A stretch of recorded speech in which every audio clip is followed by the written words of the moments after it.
gracias y buenos días. Ayer, 6 de noviembre de 2012, Barack Obama fue reelegido presidente del mundo, quiero decir, presidente de Estados Unidos. Ya menos, Y hoy, Ricardo, 7 de noviembre, yo no puedo dar una charla de filosofía que no verse sobre Barack Obama, y eso es lo que tengo que hacer. Les parecerá que ha sido una casualidad, pero no es casualidad, estaba perfectamente previsto esta intervención en el seno de este simposio sobre un episodio muy particular de la política de Barack Obama. Mi charla se titula La crisis financiera y el principio de precaución, pero en realidad versa sobre un episodio muy particular en el origen de la crisis financiera de 2008 y las medidas iniciales que tomó la administración Obama. Entonces se inserta dentro de este simposio sobre riesgos y cautelas y dentro del proyecto de investigación sobre el principio de precaución, y lo que yo quiero es aplicar en relación con el resto de las intervenciones y de las investigaciones del proyecto, aplicar la reflexión general sobre el principio de precaución que normalmente utilizamos en otros ámbitos, y muy en particular en el derecho internacional y en los problemas ambientales, problemas de bioética de distinto tipo, en el caso de algunos episodios políticos. La crisis financiera ha producido un enorme daño y una gran perplejidad a la hora de entender su origen y su concatenación de medidas de ingeniería financiera muy extrañas, y esos episodios iniciales, y en concreto las primeras medidas a la hora de nombrar a las personas que debían ayudar en el seno de la administración Obama para enderezar el rumbo económico y sobre todo la lucha contra la desregulación financiera que llevaba en el mundo occidental y en Estados Unidos y Inglaterra claramente instalada 10 o 15 años. Bueno, pues esas medidas iniciales son las que yo creo que produjeron una enorme perplejidad a propios y extraños, y es lo que a mí, al empezar con este tema del principio de precaución, me pareció que podíamos intentar contemplarlas desde esa idea, desde la contraposición entre las medidas razonables, la prudencia. Un líder político no puede hacer cualquier cosa sin una revisión, una evaluación de los riesgos, o un exceso de parálisis o de inacción, que es lo que yo voy a proponer, que realmente permite entender esos episodios iniciales. Una mala aplicación, aunque la complejidad de la situación es enorme y se nos escapa a los que la vemos desde fuera, pero un exceso, una mala aplicación del principio de precaución que utilizamos en otros ámbitos, en este episodio político, es lo que a mí me permite intentar entender esa situación inicial. A la luz de la reelección del presidente Obama podemos pensar que había otras posibilidades en el futuro que permitían ponderar, evaluar los riesgos de distintas maneras. En fin, el futuro es imposible de evaluar, las consecuencias no se pueden calcular, no hay cálculo posible, solamente hay cálculos muy inciertos, y yo me voy a fijar en esos momentos iniciales. Para eso voy a hacer un repaso muy rápido de las circunstancias que produjeron esa explosión, esa crisis financiera, y algunos episodios relacionados con ella, algunos episodios políticos anteriores y posteriores en los que ha sido protagonista tanto las administraciones anteriores como la nueva administración de Obama, para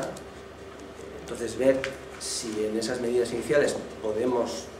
ver un uso inadecuado del principio de precaución,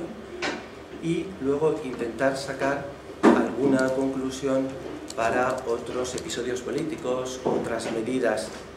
económicas de distinto género, para las cuales mi propuesta es tener tener a la vista este episodio y ver cómo la evidencia que hay en un determinado momento tiene que llevar a la acción sin poder esperar a unos cálculos definitivos que son imposibles. Las posibilidades que cualquier medida política abre son nuevas, además. Las situaciones empiezan a proporcionar nuevos escenarios constantemente. Por eso la evaluación y la previsión es siempre muy incierta, ¿no? Bien, pues comienzo con este pequeño repaso de la concatenación de instrumentos financieros que llevaron a la crisis, que son conocidos pero permiten contemplar el episodio con mucha más gravedad, permiten ver que es realmente llamativo lo que viene después, ¿no? Bueno, es conocido que la gran crisis financiera tiene en su origen la proliferación de lo que ha sido llamado hipotecas basura, en castellano, hipotecas de alto riesgo. Eso es conceder créditos hipotecarios a personas que tienen una historia crediticia defectuosa, que no tienen ingresos suficientes para firmar esos créditos. La ingeniería financiera empieza cuando esas hipotecas no las concede un banco comercial, como siempre ha sido, asumiendo el riesgo de conceder ese crédito, porque a él ha de devolverse, sino que se juntan en estos valores respaldados por hipotecas residenciales, en los cuales se juntan muchas de estas hipotecas para distribuir el riesgo. Estos primeros valores ya son susceptibles de valoración por las agencias de valoración. Pero ya el segundo paso es mucho más complejo y es donde realmente intervienen estas agencias de valoración. Las famosas obligaciones de deuda garantizadas o CDOs son grupos de hipotecas de alto riesgo, grupos de RMBS. Ahí se establecen también distintos grupos de hipotecas para distribuir el riesgo entre ellos, y hay modelos matemáticos que en particular se retrotraen a un economista, a un matemático indio de 30 años, que intentan mostrar cómo, si el riesgo de que fallen los pagos de esas hipotecas es menor de un tercio, si menos de un tercio de esas hipotecas fallan en un tiempo breve, entonces al estar todas ellas juntas en instrumentos mucho más complejos, el riesgo general se difumina y llega a ser muy relevante, y entonces pueden obtener estos instrumentos financieros la máxima calificación.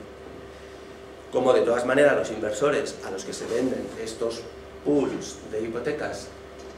pueden no estar seguros acerca de su valor, entonces se puede comprar un seguro. Se compra un seguro de alto riesgo y un seguro que es un CDS para que, en caso de que fallen, poder cobrar ese seguro. Entonces las instituciones financieras venden y compran seguros apostando sobre cuáles de esos CDS van a fallar o no van a fallar. Y algunas de estas instituciones compran seguros apostando que van a fallar instrumentos que luego venden a sus propios clientes. Eso se demostró después. Los derivados son esos seguros porque se aseguran bienes que uno no posee. Uno normalmente asegura su casa, pero se puede asegurar un gran pool de hipotecas apostando si va a subir o bajar su valor sin poseerlo. Eso es parte del mecanismo de ingeniería financiera, que llega un momento en que se pincha cuando deja de subir el valor de las hipotecas, y entonces hay un gran número de ellas que van fallando, y al final instituciones muy poderosas no tienen dinero y capital para hacer frente a todos esos seguros que han venido. Cada una de estas operaciones conlleva bonos y comisiones absolutamente millonarias. Vale. Eso es lo que incluso el presidente Obama, al describirlo, dice: todas estas siglas nadie las entiende. Bueno, pues eso es lo que intentamos entender con algunos de los libros, una película de Steve Jobs. Bien, entonces, ¿qué ocurre después de que tiene lugar la catástrofe, explota la burbuja inmobiliaria con todas estas instituciones en las cuales está mezclada la banca comercial y la banca de inversión, que antes estaba prohibido hacer las dos cosas? Entonces aquí hay algunos datos acerca, ya el propio año 2008, de las ganancias que tienen estas grandes corporaciones financieras,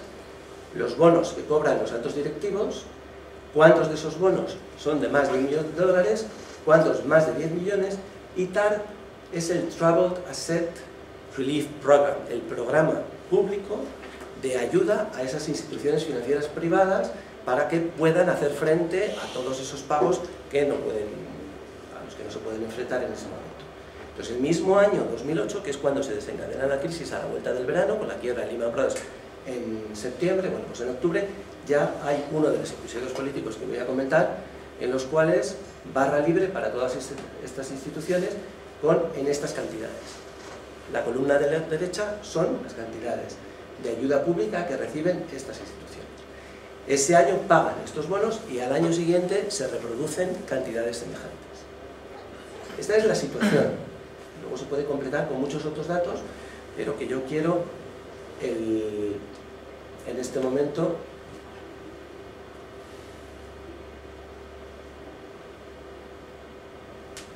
mostrar, ¿no? Bien, entonces en la historia de estos episodios financieros hay dos o tres momentos muy significativos. El más importante de ellos, detrás del cual están estas ayudas públicas, es la reunión que tuvo el secretario del Tesoro, Hank Paulson, con los consejeros delegados de todas estas instituciones en octubre del 2008. Paulson, antiguo compañero de ellos, consejero delegado de Goldman Sachs, ofrece dinero muy barato, ayudas públicas a todas estas instituciones, a cambio prácticamente de nada, cuando los riesgos han sido privados, las ganancias han sido privadas y las ayudas simplemente se hace cargo de ellas el Tesoro norteamericano. En ese momento, hay episodios anteriores a los que no me voy a referir en este momento, entonces en ese momento el presidente Obama es candidato y hace una serie de discursos como candidato en los que plantea muy lúcidamente cuál es la situación. Es toda la política de desregulación financiera que identificamos con Alan Greenspan y con los gobiernos conservadores, primero de Reagan, de Thatcher, pero luego también con la administración Clinton, la que está detrás de la posibilidad de esa concatenación de instrumentos financieros. Esto no ha sido una sorpresa total, ha habido intentos de regular esos productos derivados los años anteriores y hay una apuesta explícita por no hacerlo. Entonces el presidente Obama, contra todo pronóstico, es una persona nueva, joven, que claramente dice que eso no puede ser y que identifica el problema en la falta de regulación de esos instrumentos que ha desbocado todas estas inversiones de todos estos bancos. Entonces el episodio que yo quiero ahora mismo, en el que me quiero concentrar es, bien, es elegido y hay la oportunidad de hacer una renovación política para abordar todos estos problemas. Entonces, ¿qué pensaríamos que va a ocurrir con el presidente de la Reserva Federal, el presidente de la Reserva Federal de Nueva York, el secretario del Tesoro? Son todos los políticos y economistas de primera fila que están detrás de estas políticas, pero en el momento en el que Obama llega al poder, para sorpresa de todos esos políticos y economistas de primera fila cambian de puesto y siguen teniendo un puesto de altísima responsabilidad en la nueva administración. Y estos son algunos ejemplos. Bernanke, Geithner, Summers, pues pasan de presidente de la Reserva Federal, lo mantiene. Economista jefe de Goldman Sachs, presidente de la Reserva Federal de Nueva York. Geithner pasa de ser presidente de la Reserva Federal de Nueva York a secretario del Tesoro. Ya ha dicho que no va a continuar. Bueno, yo me voy a centrar en esto para intentar plantear el problema de, ante esa situación previa y esa gran novedad política, esa nueva administración, cómo entender esta continuidad, cómo van a ser esas las personas que pueden hacer una nueva política económica en el gobierno de los Estados Unidos para intentar atajar un problema muy localizado. En los momentos de crisis y en los momentos de un gran vuelco es cuando se pueden hacer las cosas de otra manera. ¿Cómo se pueden hacer las cosas de otra manera teniendo esta continuidad de las personas? Pues a mí se me ocurren así a bote pronto, algunas explicaciones muy tontas. Obama mintió en otoño de 2008, cuando dijo que la crisis se atajaba con la regulación. Cambió de opinión porque no tenía datos suficientes antes. Tenía nuevos datos que desaconsejaban tomar medidas anunciadas en 2008. Y podemos pensar en otras justificaciones, pero lo que yo quiero hacer en el contexto del análisis sobre los riesgos, la precaución, es pensar que Obama y sus asesores, eso no lo hace, pueden en ese momento haber tenido el poder de hacer algo, porque el poder lo tienen, pero no la voluntad política hasta el final, y que la razón fundamental sea el miedo a que sea peor el remedio que la enfermedad. Pensamos que el poder económico de Wall Street está en todos los resortes del poder político de Washington. Sabemos el fenómeno de las puertas giratorias y cómo el presidente no solo necesita mandar sobre su gobierno, sino también el apoyo de la Cámara de Representantes, del Senado, en el que es muy difícil sacar adelante cada una de las leyes. Y en ese momento yo propongo como hipótesis, como forma, desde muy lejos, de entender la enorme decepción y sorpresa y perplejidad ante la continuación de la administración, el que sea un episodio político en el cual la precaución en vez de la prudencia ha primado en ese momento. Entonces, ¿cómo podemos expresar esa diferencia entre la prudencia, la ponderación, la evaluación de la situación, las posibilidades de futuro, o un exceso de precaución que conlleva la parálisis, la omisión y la pérdida de oportunidades políticas, que es lo que quiero señalar? Entonces, de una manera muy simple y muy sencilla, podemos hablar de prudencia, ponderación, en el caso de un ejemplo más habitual, en el caso del estudio del principio de precaución, los organismos modificados genéticamente. Prudencia, bien, no se ha demostrado que son nocivos, hay todo tipo de análisis que hay que tener en cuenta a la hora de admitirlos, regularlos. ¿Por qué lo ponemos como ejemplo de quizá un mal uso del principio de precaución, en un caso particular de las regulaciones de la Unión Europea? Si pedimos que se demuestre que no son malos. En el caso de la carne de ternera producida fuera de Europa con unas hormonas tal, la Unión Europea también introduce una legislación precaucionaria porque lo prohíbe, porque no se demuestra que eso no va a ser nocivo, y eso va luego a la OMC y se tumba la legislación europea. Ejemplo de aplicación del principio de precaución. En el caso nuestro, escenario positivo, regulación, transparencia, control de Wall Street, reparación, justicia, control de todos esos bonos y que no pague el tesoro estadounidense, que al final es la sociedad estadounidense, por el exceso de unos bonos. Escenario negativo, rebelión de Wall Street, no solo en el caso de la reforma financiera, sino en muchas otras políticas para las cuales el nuevo gobierno necesita apoyos en el Congreso, en el Senado. Prudencia es que no parezca plausible el escenario negativo, y precaución sería que haya que tener una evidencia imposible de obtener de que no vaya a ocurrir el escenario negativo. Entonces esta sería la manera de trasladar la diferencia entre la prudencia y la precaución a este episodio político, que yo quiero utilizar como ejemplo político y que sirva también para pensar otros casos semejantes, ¿no? Entonces, bueno, aquí tenía medidas de regulación financiera anunciadas y no implementadas, y luego podemos pasar a pensar mediante este esquema otros casos, otros ejemplos, otros debates presentes y pasados que van a venir. El instrumento para el impuesto a las transacciones financieras, el proteccionismo agrícola de los países ricos, la regulación en España de las famosas SICAV, que son instrumentos de inversión de los grandes patrimonios que tributan solamente al 1%. En el caso de todos estos ejemplos hay una presencia constante del miedo a qué va a pasar si se implementan medidas que en ese momento parecen necesarias en cada uno de esos ámbitos. Ejemplo del impuesto a las transacciones financieras.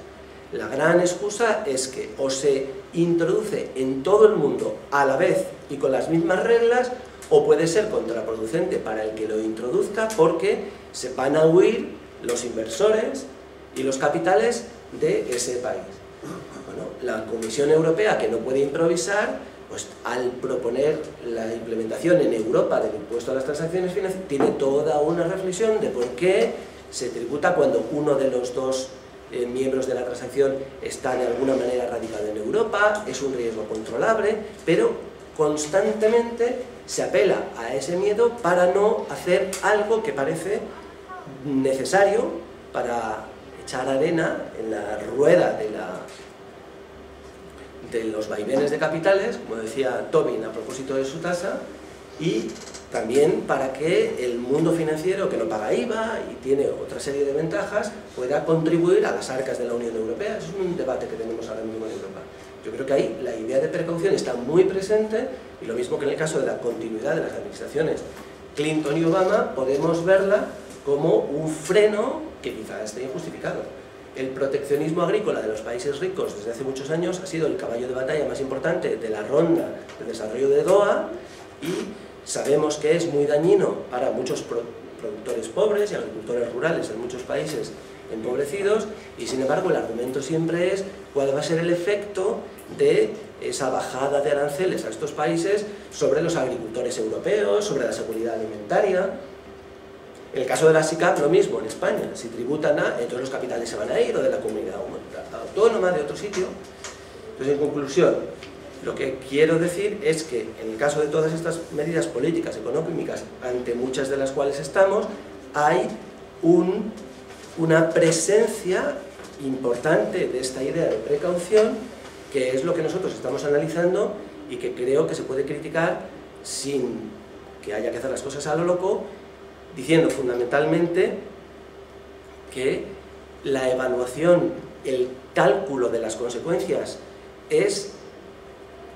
imposible muchas veces, que hay que tomar las medidas a partir de la evidencia que se tiene en ese momento, y que en cuanto se toman esas medidas van cambiando los escenarios a los que se aplican, y la política económica tendrá luego que ir adaptándose a las nuevas circunstancias, pero que llega un momento en que el presente y la proyección acerca de lo que puede ocurrir tiene que ser suficiente para la implementación de todas esas medidas, porque se abren multitud de nuevos escenarios, multitud de nuevas posibilidades, de consecuencias no previstas, y no podemos apelar a ellas, esas consecuencias no previstas, para en cada momento tomar las decisiones políticas y económicas que tenemos que tomar constantemente. Entonces, la crítica al principio de precaución o a su aplicación excesiva demuestra la falsedad del consecuencialismo moral, como es evidente para todo el mundo, pero eso es otro tema sobre el que podremos discutir personas que tienen algunas ideas sobre la ética. Bueno, en fin, eso era lo que quería proponer, y esperemos que lo que tenía Obama en la cabeza en su momento no fuera ninguna de estas racionalizaciones que he intentado yo, ni que mintió, ni que tenía nuevos datos, sino un cálculo pensando en que realmente lo iba a hacer bien después de templar gaitas al ser reelegido. Entonces, que ahora viene lo bueno, y que ha calculado mucho mejor que yo me imaginaba al analizar solamente el episodio de 2008. Nada más, muchas gracias.